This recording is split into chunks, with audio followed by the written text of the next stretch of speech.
Nope. Okay. All right, heading into our feature match area here. It looks like we've got some mono red versus green red aggro.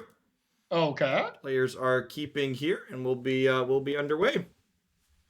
All right. Mono red versus some Garul beatdowns. Looks about the same, except we have a little bit of the mutate aspect. What do you like better? Do you like the mutate stuff, or do you like that little adventure sub theme? Because that or there's landfall. Those are like the three ways that we've seen Garul built. Do you have a preference of one that you like more? I think I'm partial to the mutate sub theme, seeing how Okay. games have played out so far. I really liked we see that migratory great horn in Grapple's hand. I think that's a really neat piece of innovation because it makes your landfall creatures bigger and it helps you enable them a little bit extra.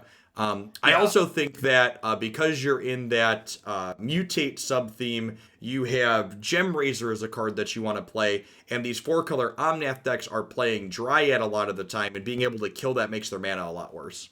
Yep, I like that a lot. I think it's super close between that as well and the adventure side. I like the looks of that. But yeah, I think the one thing is the decks that just lean on the landfall only and play the one drop, that the step link style card. I just feel like that's just kind of a deck flaw that they have inherently built into them, where they have to just be drawing perfects to make sure their deck operates on the highest efficiency level. And I just think that's too much to have to worry about, and I'd rather just my creatures be good on their own than have to make them better all the time. We see Embercleave lying in wait for Sandadoik here up top. And again, this is a heads-up decklist tournament, so I wouldn't be too surprised if we see Gem Razor. Well, I guess I was going to say we could see this wait out, but they can technically still trigger it after the fact with Great Horn, right? Yeah, exactly, because it's just whenever you mutate, so you can just jam it out here. I love that, and let's get real. I mean, that hand needs a little bit more help than just that Embercleave. The mono red player not drawing very well at all. Yep, lot of lands up top, and in fact, and this is something that's really interesting to note here. Mono red, traditionally speaking, is considered a low to the ground, low land count deck. They have 19 actual lands in their deck, which traditionally speaking sounds like a lot, but you compare it to the Gruul aggro on the bottom, which is going bigger, and they only have 18 dedicated lands. Interesting. Yeah, 19 lands, has 2 flip cards, it looks like. So, 23, that's about where the deck could be. But, one of the big things we lost as the red deck is light up the stage. That was your ability to draw cards in a color pie that you normally can't draw cards in. So that's a huge hit for the mono red deck. And then Omnath coming in as one of the most powerful creatures is also not doing the deck any favors. So Yeah, mono red feels a little rough. Experimental Frenzy, also a card that we lost access to as well. You used to have a couple different pieces at top end between Embercleave or Frenzy, and now it looks like you only have Cleave left. Yeah. And I mean, hey, I still believe in the Cleave, but yeah, I mean, if there's a card that can drag our mono red player kicking and screaming out of this game, it's definitely that here. So we get to kill the Armored Killer. We get to crack them down to 9. And then with Castle next turn, this Bone Crusher Giant's technically threatening 12, right? Yeah, I think I would have loved to just see a no block there and just recognize, like, hey, if you got Cleave, that's fine. I'll take 10. And then next turn you untap with 2 powerful creatures. You shatter smash either the Bone Crusher, or if you get lucky and top deck a land, you get both, And then you just have 2 big creatures to your opponent's nothing. Yeah, I wonder if I think we saw a pause there thinking about perhaps... re-equipping. Yeah, perhaps re-equipping, because that Fervent Champion does have the discounted equip cost. Skycleave GOP. Is that another landfall creature? It is. This one has Trample and gets 2/2. That's a 3/1 too. That seems pretty reasonable. Yeah, no, I think that card is actually quite strong. Just another card that's excellent with Embercleave. Just play that. Next turn, Fabled Passage, Embercleave, and you're taking 1 million damage. Yep. No, that's a spicy one. Yeah, it can be a land. Why not? One of the things that's interesting to note on the Skycleave GOP is like the power level of this card is kind of dependent on like what removal people are playing, right? So like if there's a lot of the instant speed deal ones, then a card like this gets worse. So it depends on like what other removal people are playing. Yep, for sure, for sure. But if people are just playing a lot of, Heartless Axe Extinction events, like that's fine then, because you're still using a very powerful card to kill it. But yeah, if you get these kind of niche removal spells like Stomp and a lot of the deal one damage in plays, or even a lot of Shatter Skull smashing, basically red removal is not good because it just doesn't deal that much. So it's very vulnerable to that. So the Shatter Skull puts our green red player to 7.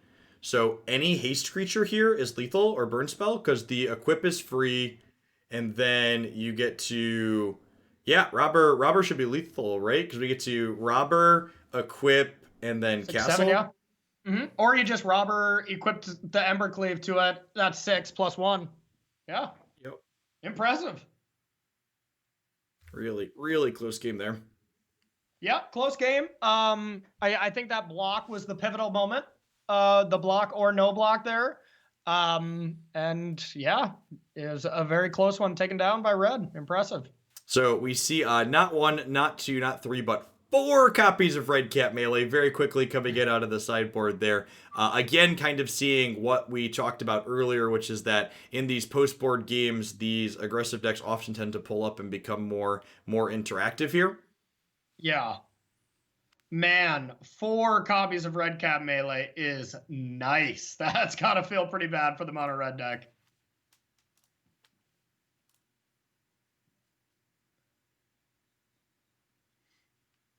A little bit of my famous bad tech luck there for our opponent legging out a bit. Yes, huh? Corey is responsible for all issues here today. He's taken responsibility. Now, interesting to see on our, I say there's more Red Cat Melees up there too. I kind of expect those to come in here. Yeah, I would think so. There's enough red creatures that it's good enough on the front end, and then you can still hit questing beasts, stuff like that at a cost. And we saw how many lands the mono red deck had anyways, so might as well you can a few of them. afford to throw some away in the event that they have a non-red thing. Yep. Yes. So interesting to see the landfall creature in the sideboard, or did that get sided out? That got sided out. So they pulled Okay. up a little bit, being a little bit more interactive here. We have a 7 land 2 spell hand for our green red player here. Yeah. Okay, that's reasonable. Quickly mulliganed. Yeah, it's interesting to mulligan that first one. I thought it was decent. I mean, you turn the mammoth into a forest and stuff like that. It looked playable. The tough part about that first hand is that, right, it's technically a double tap land in the red aggro matchup, right? Because you don't really want to bolt yourself with the other one. You're on the play at least, so maybe it's passable, but it's definitely not pretty or not what you're looking for. Yeah, that's fair. That is fair here. Yeah, mammoth is one of the double placed commons or rare or uncommons, excuse me, that I really like. I have high hopes for that card. Just very good on rate here.